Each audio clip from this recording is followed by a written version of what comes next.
After digging for months into a topic, you would think I would have all of the bases covered. Well, then you'd be wrong. Directly after posting my gold farm video, I had a viewer call me out. Well, I mean, they called me out nicely, but they had this very strange suggestion to improve my farm efficiency with peer pressure, or specifically by using shared pigment aggression.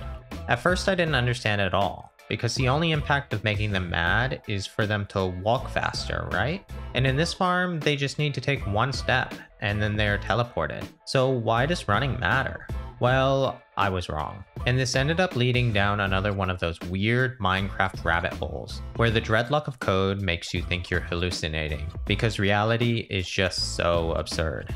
But the bottom line is that his suggestion ended up boosting the rates of the farm by 44% to achieve over 10,500 gold blocks an hour. That is a truly absurd amount of gold, and achieved with just one small tweak, with the devil really buried deep in the details.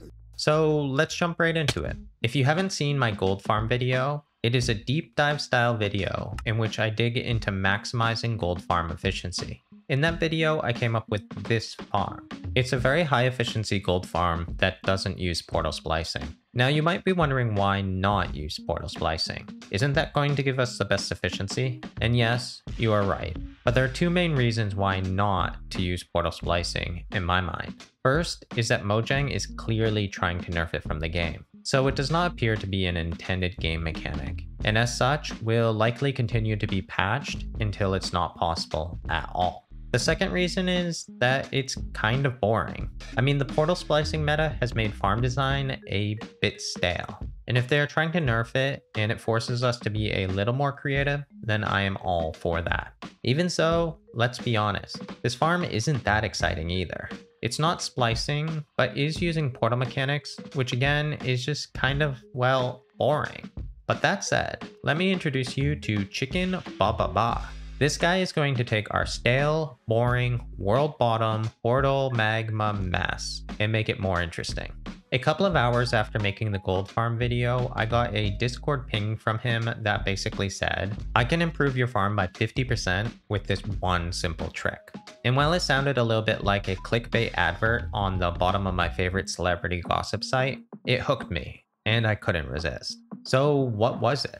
Well, as I mentioned, shared pigment aggression. It took me a little while to follow what he meant, but in the end it became clear how simple and clever it was. So when a pigment spawns on magma in this world bottom farm, it stands there for a second. Actually, 2 seconds to be precise, 40 game ticks. Then after those 40 game ticks, it decides it would like to kill baby turtles and walks towards the turtle eggs, and in the case of this farm, into the portal. If we assume half the pigment spawn in the portal and half on the magma, then we get 2 ticks in the portal plus 40 ticks on the magma. Divided by 2 gives us 21 ticks average lifetime. This is pretty good, but as we can see, we are still skipping 5.6% of spawn attempt ticks. So any reduction in time to kill will improve rates. And here is where the trick comes into play. We aggro the pigment. As mentioned earlier, aggroing makes the pigmen run faster, which doesn't really do anything here as we need them only to take one step. But what it also does is override that 40 tick delay between spawning and moving. To be clear, it doesn't allow the pigmen to start moving right away. They still pause for 20 game ticks before moving, but even 20 game ticks is half of the 40 with turtle eggs. So what is causing this 20 game tick pause? Honestly, I have no idea. I wanted to find out in the game code, but I got lost in code spaghetti and couldn't figure it out. If you know, I would love a comment or Discord DM, but I gave it my best shot and failed. Regardless of that, if we reduce the pause time from 40 ticks to 20 ticks, then our time to kill can be as low as 11 game ticks on average. It seems simple, but it's actually a lot more complicated than you would imagine.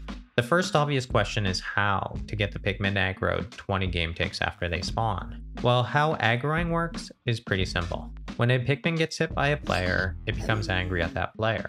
As long as it maintains line of sight and pathfinding potential to that player, it will remain angry indefinitely.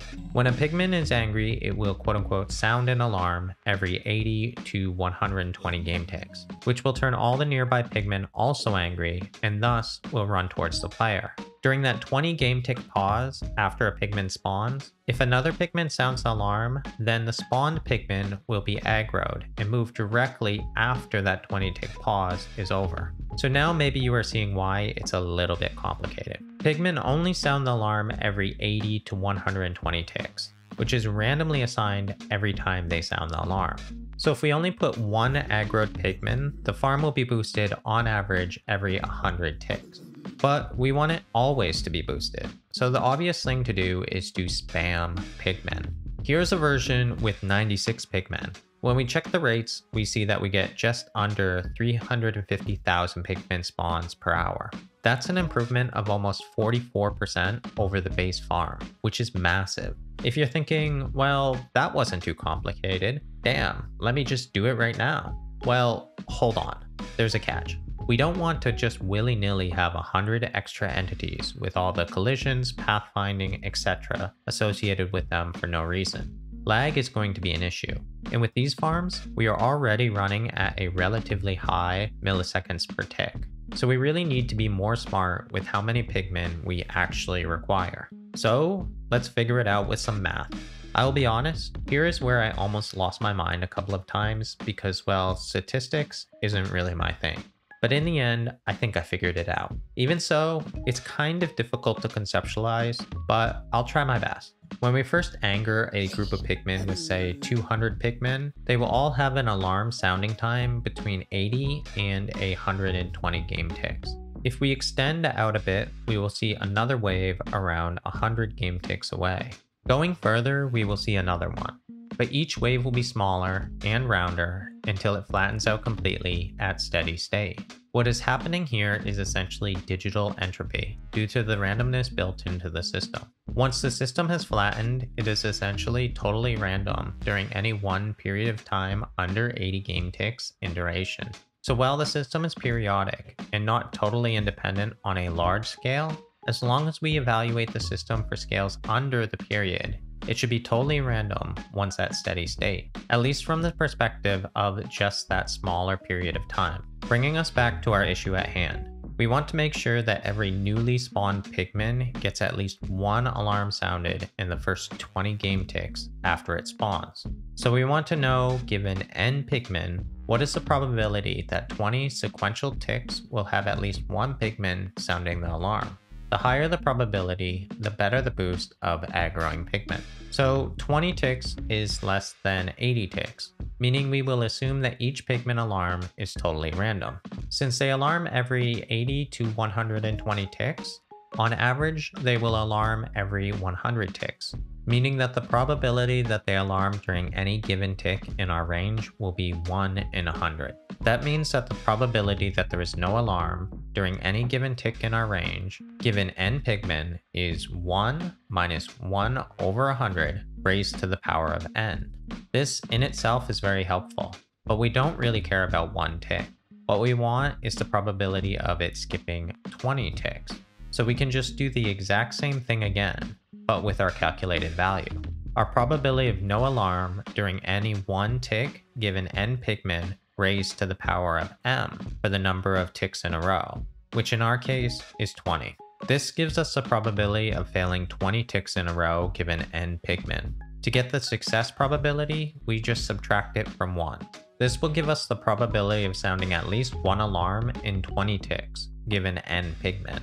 I have to be honest that I was really unsure about this, and even posted on Stack Exchange about it, as I was a bit out of my comfort zone. But then I decided to scale it and plot it.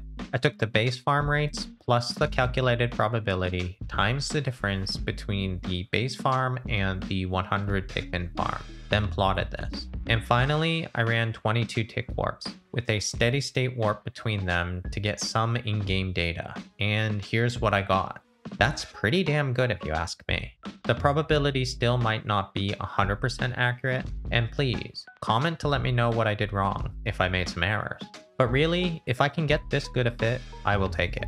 Now we see that at 22 pigmen, we get a 99% probability of not skipping any 20 tick interval. So this seems to be the breakpoint. If you can live with 90%, then 12 pigmen will work well. It's only 8,000 less spawns an hour, which isn't that much less at these rates. So I'm really happy with this result. We boosted the rates significantly with a niche little trick and was able to model it.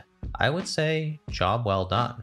But there is one more thing I didn't address in the gold farm video that I think is worth mentioning. And that is that this farm is not the fastest non-portal splicing farm available. There is one faster, but I didn't mention it because while it is faster, it's not necessarily more efficient. And for me, it's a little bit of a matter of philosophy when making these types of videos, but I think it is worth mentioning briefly. There are many people who design farms with gloves off, meaning whatever the game can do is fair. But my personal goal with these videos is not just max rates, but I tend to focus more on farm efficiency. The reason why I focus on efficiency over max rates is because my secret underlying conspiracy is to teach the mechanics of the farm in order to build an understanding rather than just show how to build a farm. But as I will show you, there are other applications in which farm efficiency doesn't matter as much. And in particular, there are what I believe are quote-unquote special mechanics that are above and beyond normal game mechanics, as they require, for instance, a location or specific manipulation to function. This isn't the same as building like a farm in the Nether Wastes, as that is a very common biome and has a huge impact on every gold farm. But with gold farms, I am specifically talking about the world border farms that Garlic Bread has showcased. And don't get me wrong, I'm not hating on it. It's awesome. And I mean really awesome. Garlic Bread stuff is top notch, so check it out. But for me, the focus of the gold farm video was designing the farm itself and attempting to maximize efficiency. With the world border farm, that is an application of a farm and ends up being more of an engineering problem than an efficiency problem, which is awesome in itself, just not what I am personally focused on. So for instance, I can place my style farm in a world border application with TNT looting, and that will also allow me to boost my rates by allowing me to build more spawning spaces. But I'm kind of lazy, so let's do the reverse and compare. Here's Garlic Bread's non-portal splicing farm applied to a 2x2 chunk, i.e. the same size as my world bottom farm. It runs at about 84,000 pigment per hour, which is only about 25% the rates of my world bottom pigment farm in this application. The point here is not that my farm is better than Garlic's, it's just simply not. The point is that Garlic's farm fits their specific application, i.e. a world border farm. So for instance, if we took my design and implemented it as a world border farm, it would be less efficient than the Garlic Bread design. Why?